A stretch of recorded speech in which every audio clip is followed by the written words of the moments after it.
Alright, so I'm back with part 3 of the Star Wars week.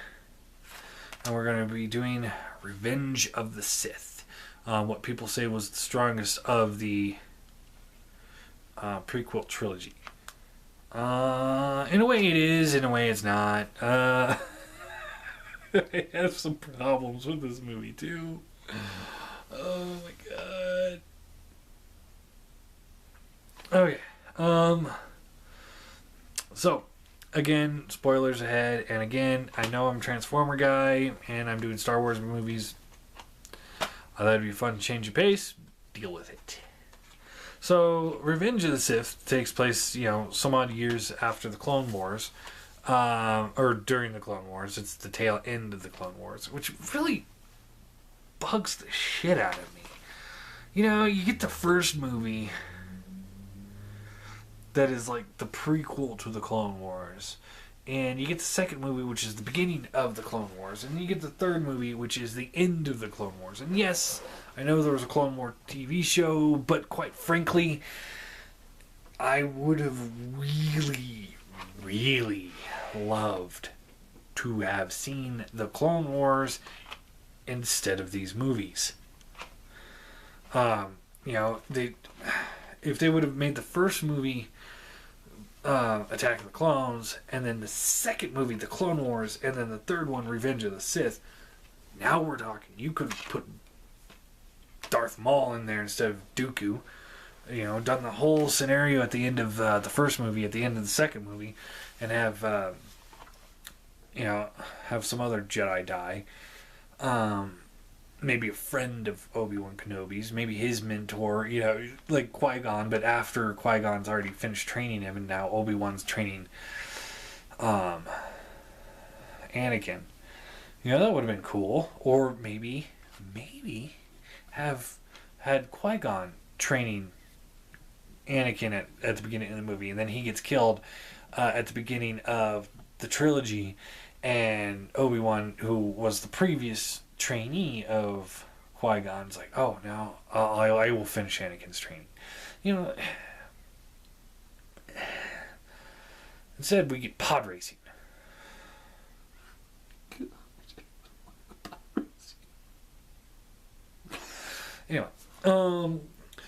So this movie starts out really good because we've got first off, we get a new villain in this movie, General Grievous, who is just incredibly villainous. This guy is a villain. So far in the previous one, I mean, you got to think of who's been running this whole show with the Trade Federation. You got the behind the scene guy, and you have Darth Maul and Count Dooku here and there, but you don't really see any kind of people leading the armies. And now we do, and it's General Grievous, and it's like, yes, and this is a villain, and he's awesome. It's like, where did he come from? Why couldn't he be in the first two movies? That would have been cool. It would have been cool to see how he got the lightsabers. I mean, yes, I'm sure they do it in the cartoon, but I don't want to watch the cartoon.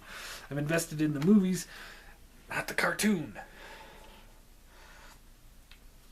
So that's how it starts out, and General Grievous, there's a huge fight, aerial battle, and it's just, oh man, it's a really good fight scene, and aerial combat, and then you get them all inside the Trade Federation ship, Grievous's ship, Dooku ship, whatever. And they, shit's going down. They get into a quick duel with Grievous, but Grievous is like, okay, this isn't working, and he runs. And then Dooku gets in a fight with him. No. Dooku happened first. They get in a fight with Dooku first. Sorry. And again, Obi-Wan gets knocked out. I mean, what is he, fucking Xavier here? Seriously, watch the original X-Men trilogy. Every chance Xavier has, he's unconscious or he's incapacitated. He does no good in the whole movies. But you got Anakin beats Dooku, cuts off both his hands, and Palpatine, who was captured, is like, okay, now finish him. And Anakin does. And Anakin's like, oh, I shouldn't have done that. That's horrible. We'll get back to that later. You know, we'll get back to that later.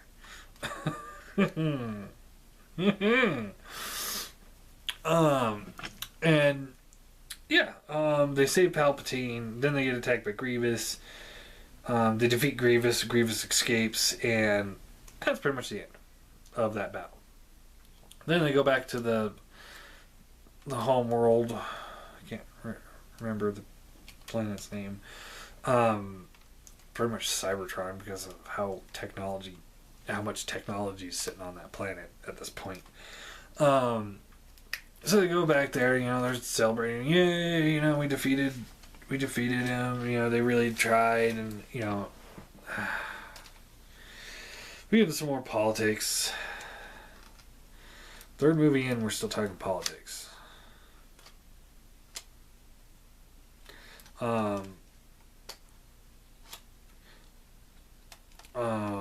Princess Queen thingy, Natalie Portman's character. She comes back. Turns out she's pregnant with Anakin's kids, and they're trying to hide it and pretend it didn't happen because apparently you're not allowed to love people when you're a Jedi.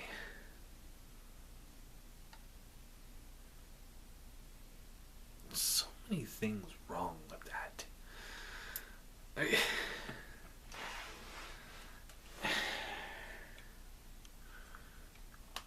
And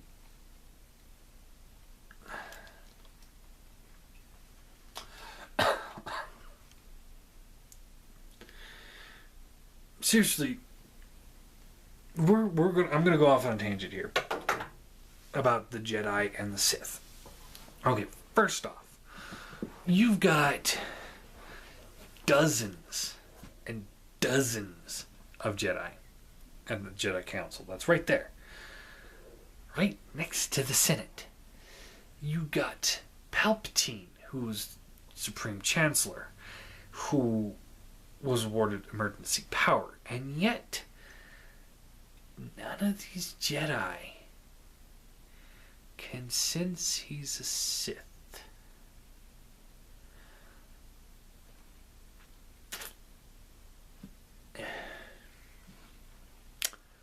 What's wrong with that?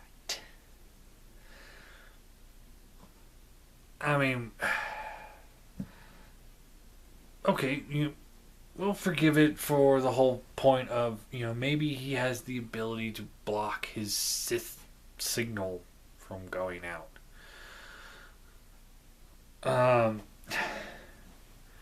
Okay, now we're going to talk about the Jedi's lack of ability to sense that excuse me, sense that Anakin is the father of what's her name, Amidala's whatever her name is, is the father of the kids. Again, would they be able to sense that? Wouldn't they be able to sense that he's keeping something big from them? Wouldn't they be able to sense that there's something not quite right? No. They don't care. And then we're going to talk about the good side, the light side of the Force, and then the dark side of the Force. Okay, so Anakin is worried because he's having dreams about his wife dying. Okay? He's having premonitions.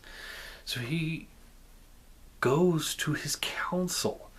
These people that are supposed to be helping everyone in the world, or in the galaxy.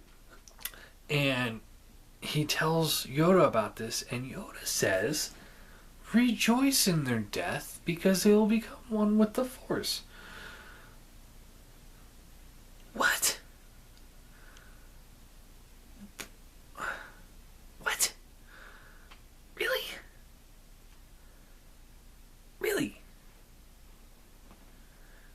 then he goes talk to Palpatine, and Palpatine's over there like, oh yeah, you know what? I've done some research on the Sith, and I happen to know that they can keep people from dying. And it's like, I don't know about everyone else here, but if I had a loved one that I knew was about to die, and my mentors are saying, well, just let him die, and my supposed enemies telling me, well, why would you want him to die? Let's try and save him. We'll do whatever we can to save him. I'm going over there. I'm going over to my enemy. I ain't going back to my mentor because fucking douchebag. I mean, just to let her die? You know, that's twice in this prequel trilogy where they were just ready to let her die because, you know, it's not their place to interfere. But then why the fuck are they policing the galaxy? You know, what gives them the right? Again, like I said in a previous video, I more sympathize with the Sith than I do with the Jedi because they care about their emotions. They fuel their emotions. And that's, you know, you can't not go through life suppressing emotion. You know, if you're sad, you need to be sad. That's the only way to move past, you know, a hard time. If you're happy, you gotta be happy because it's always fun to be happy. You know, if you're mad, you've got to let it out. Otherwise, it's gonna boil up and you're gonna have a heart attack and die. Or hernia, or I don't know, bad gas. You got to let your emotions out. You can't just bottle them up, and that's what they are doing. They're bottling them up. You know, I know there's some monks out there that are able to be beyond emotion, but that's not how the Jedi are working. They're not beyond emotion. They're bottling emotion. You can see it all the time. You know, you can see Obi-Wan in the first one. He lost his temper. Anakin throughout the entire series is a whiny little bitch. Mace Windu gets mad. And he gets desperate. We got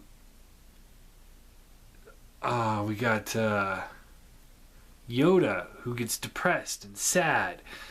None of them are beyond their emotions, but they're telling them that they're beyond emotions, and that they're bottling these emotions up, and it's very clear that they're not following what originally they were supposed to be doing.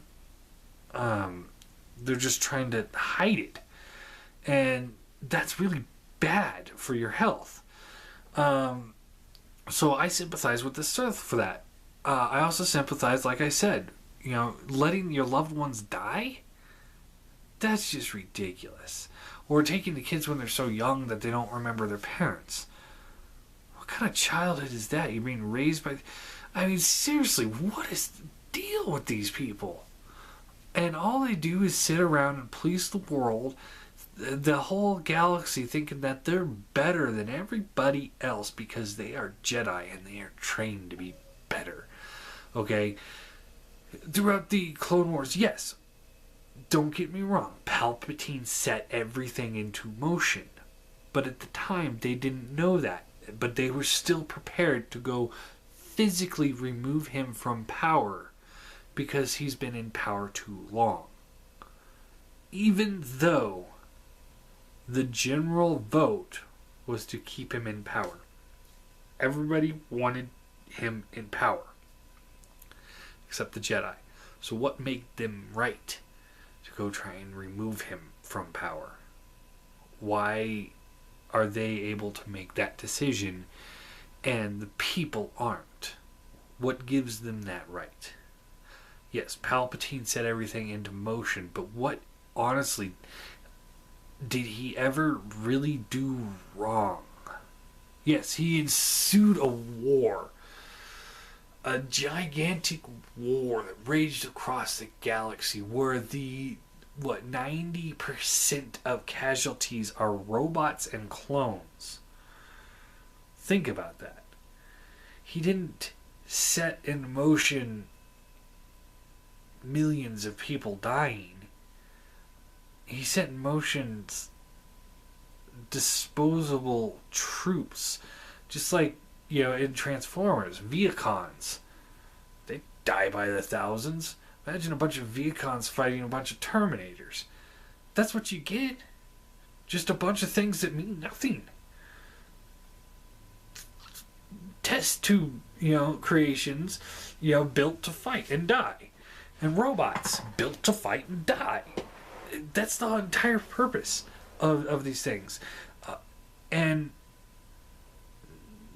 so he uses this war to gain power in a corrupt society that was so corrupt and off that they're so corrupt and off that if anybody was in trouble, it would take them weeks to debate whether or not they were actually there.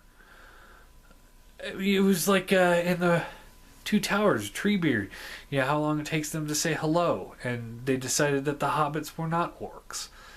It took them all night to do that, and it's like, that's how the Senate was working.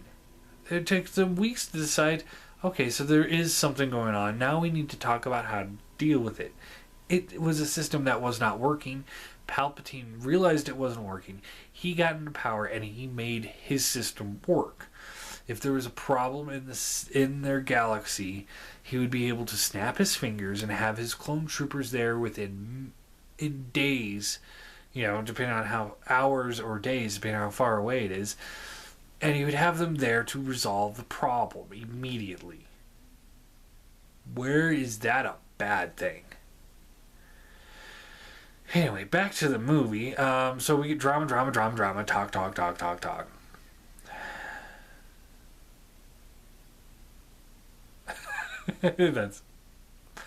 That's pretty much it.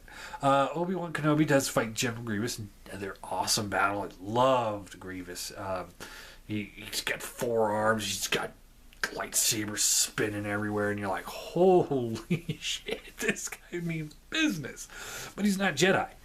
He doesn't have. He doesn't have the Force. He just knows how to fight with a lightsaber. So Obi-Wan was able to dispatch him pretty easily. So that was over.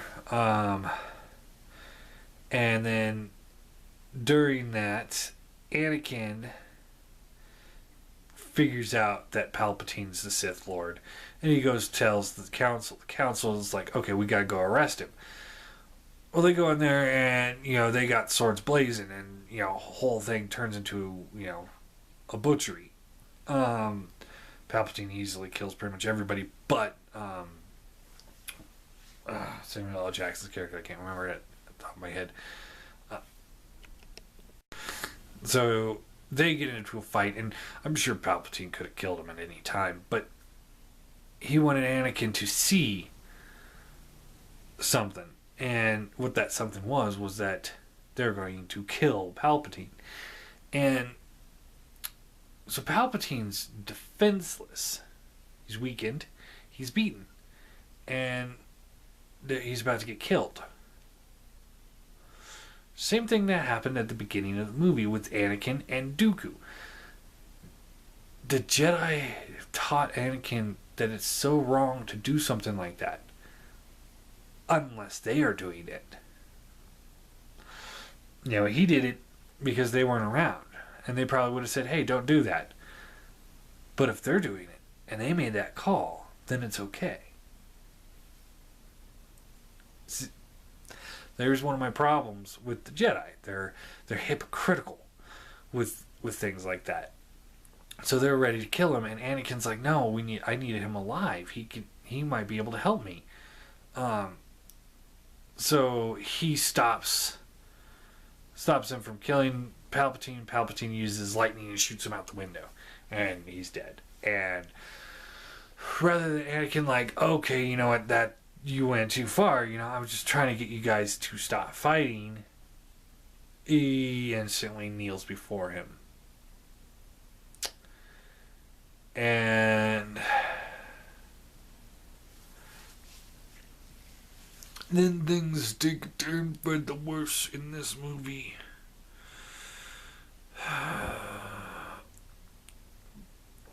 So, we get all of the cool part of this section of the movie is we've got Palpatine gives the order for these clone troopers to attack all the Jedi, and they pretty much kill everybody but Obi-Wan and what's Yoda. Everyone else is pretty much wiped out. And then we get the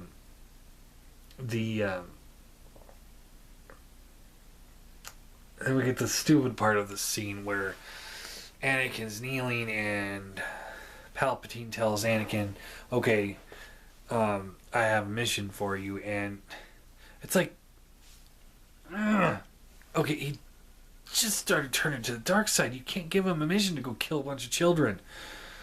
So he does. He goes over there to the Jedi Temple and he kills all the children. This right here is the biggest problem I have with this movie. That being, he kills a whole bunch of children. Okay, in episode 4, Obi-Wan tells Luke that that Vader hunted down and killed each of the Jedi. There's a movie I would love to see. Just Vader hunting down Jedi all movie long. From his point of view, that would have been great. I would love that movie. But the clone troopers killed the Jedi, not Vader. Vader killed a bunch of children. You know, in episode 4, they painted Vader out to be that evil, badass villain. This just making him an evil guy. I mean, you're not badass for killing children. It's kind of pathetic, actually. Really, that's the only thing you do? Send the clone troopers to do that. Let Vader take out the rest. That would have been awesome to see. Vader kill at least a couple of the other Jedi. Just a couple. Not children. That's... It just detracts of the awesomeness of the villain that Vader is, and the awesomeness of the previous movie when he was killing the Sand People through his rage. They should have done something in this movie that made him lose his temper again and have him mow down a bunch of Jedi and then stop and look back and realize what he just did and realize, okay, now he's gone too far. That would have been cool. Personally, what I think they should have done is done more of a split personality with Vader and Anakin, and have Vader as the new Padawan or apprentice for the Sith Lord, but always in the shadows, always cloaked, and you never see his face. You never realize it's Anakin. And maybe even have a scene where Palpatine's talking to Anakin and he's like, well, now you need to meet my new apprentice. And then, the door closes and you don't know what happens behind the door. It's gone. The scene's over. And you don't see Anakin again for the rest of the movie. What that would have done is kept that surprise of Vader being Anakin without sacrificing the original movies. You know what I mean? It would have kept that. That's the way I would have played it. Or, like I said, have him lose his temper somehow. Maybe, I don't know. I mean, I haven't really given that a whole lot of thought. But just something could have happened that made him lose his temper. And he could have killed a bunch of Jedi. And maybe some of Jedi children, and then looks back and just kind of like, what did I just do? And then realize he's already gone too far, and he just, only other option is to keep going. So that would have been much preferable than Vader killing a bunch of children. So then Vader goes off and he finishes off the Trade Federation, which was cool. I really enjoyed seeing him walk into the room and just that lightsaber turn on, and they're like, "Oh, we're dead." And that was great. Then Obi-Wan goes after Vader, and Yoda goes after Sidious, and which again makes me really question the logic of some of these characters, because Yoda knows that the emotion that Obi-Wan is having towards Anakin would compromise him in that battle and make him not be able to do it right, which he didn't. He couldn't finish the job. What they should have done is work together to finish Sidious, because Sidious, as powerful he is, he would not be able to fight Yoda and Obi-Wan at the same time. Sidious would have been killed, and then they could have gone off and dealt with Vader together as a team. It wouldn't have been that hard. And it would have saved Amidala's life, because the only reason why he lost his temper with her was because she went there and she started freaking out at him, and then he sees Obi-Wan come walking out of the ship, and he's like, "You brought him here." Well, yeah, she did. She didn't do it deliberately, but really, honestly, what else could he think? You brought somebody to kill me. Yeah, he lost his temper. Yeah, I am not condoning force choking women. Never. Never force choke women. Unless they ask you to. That's a different story. Different story. Anyway. So that... It was just poor planning on Yoda's part to split up what was left of your forces and go after two of the most powerful Sith Lords in the history of the universe. Everyone's like all worried about Vader being so powerful. Fuck, Sidious. Sidious was powerful. Then we get into the fight between Sidious and Yoda. Now, given the fact that I'm not a huge fan of Frogger Yoda, damage was already done in the second movie, so whatever, it's gonna happen again in this one.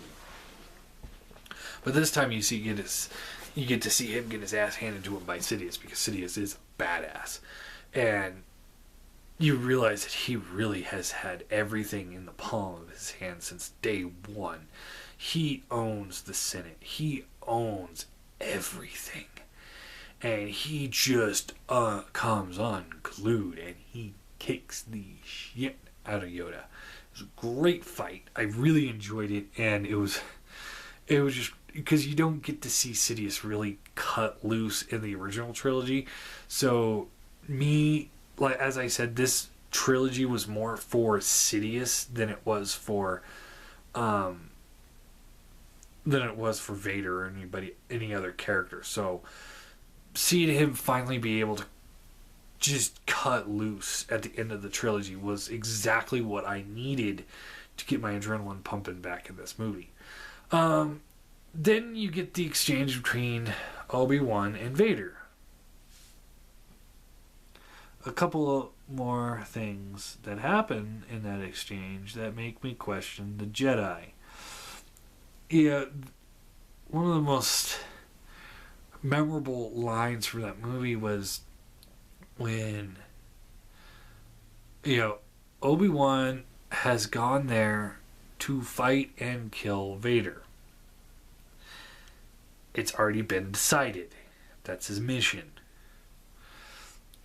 Vader says, it gives him the opportunity of joining him, and then says, if you're not with me, you're against me. And Obi-Wan, who is trying to reason with him to say, hey, either you stop what you're doing or I'm going to kill you, says, only the Sith deal in absolute. Well, doesn't the Jedi deal in only absolute, since the only reason why you went there was to kill him?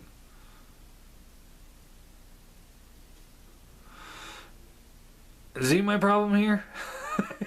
Only the Sith deal with absolute. Okay, well, you hypocrite, dumbass.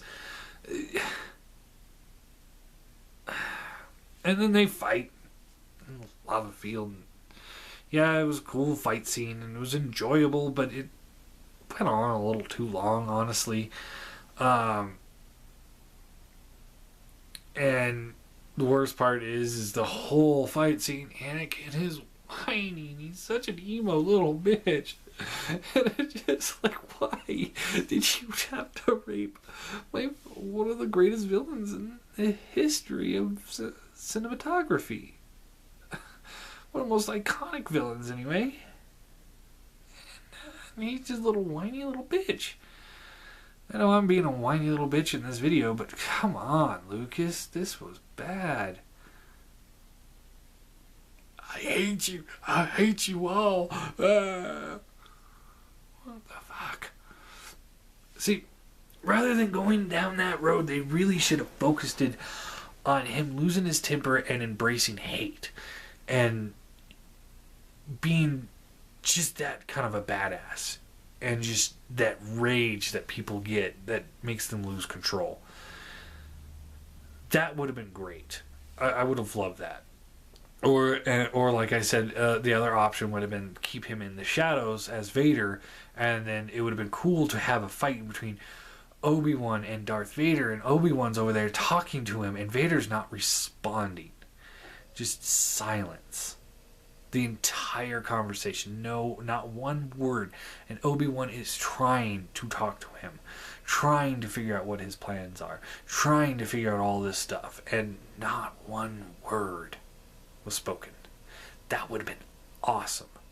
I love villains like that. That are so badass that they don't need to speak when they go into battle. They don't need to cry and bitch and moan.